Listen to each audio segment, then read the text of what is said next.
It is with immense pride that the Kozhikode Ophthalmic Society is paying this tribute to one of its founding members and a stalwart ophthalmologist of yesteryear, who was a true gentleman in what in those days was a gentlemanly laid-back speciality in more ways than one. He was also the teacher and mentor to most of us senior ophthalmologists in Calicut today. None of us who knew him will ever forget his loud, booming voice, his geniality, his total lack of guile, and the many innocent comments that were tweaked into rather memorable aphorisms.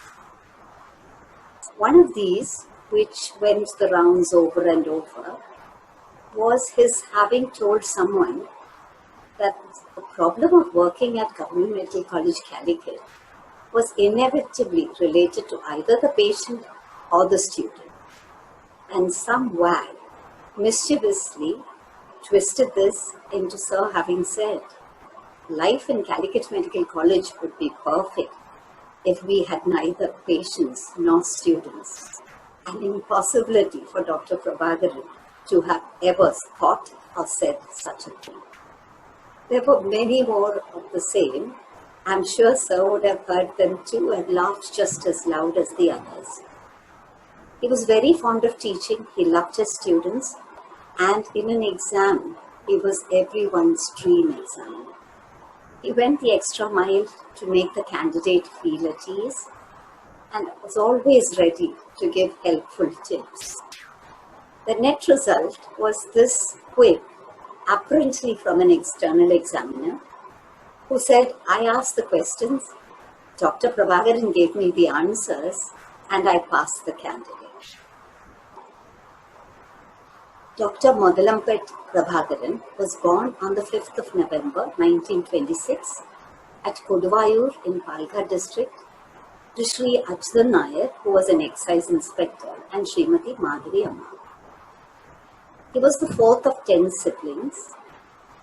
4 of these siblings did medicine, and his sisters, the eldest, Dr. Tanga, and the youngest, Dr. Kanagam, were well-known and well-loved doctors in their own specialities and teachers at Government Medical College Calicut in the specialities of obstetrics and pediatrics.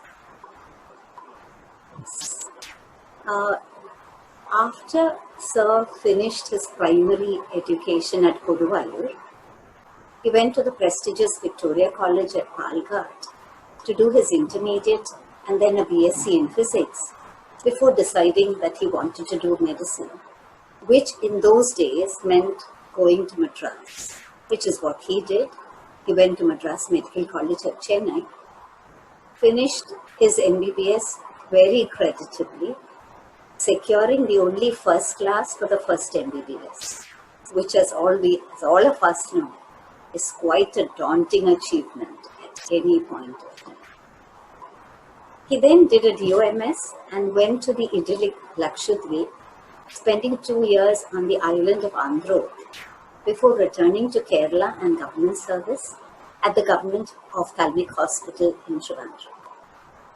2 years later, he went to do an MS in ophthalmology at Lucknow, following which he returned to Calicut, where he lived, taught, and worked for the rest of his days.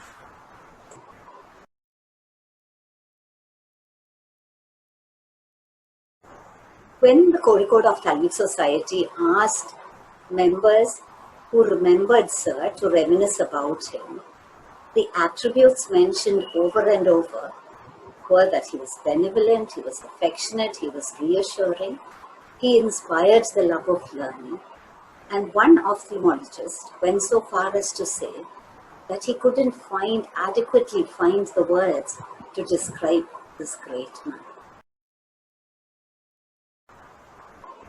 Sir's wife, Dr. Saraswati, is an obstetrician who still lives in Calicut. Her grandfather was the famous Diwan Bahadur, Dr. K. Koman Nair, who was the first Indian to become superintendent at the Elliot's School of Ophthalmology in Chennai, which was the Moorfields of India in those days and which later became the Government Ophthalmic Hospital, Chennai.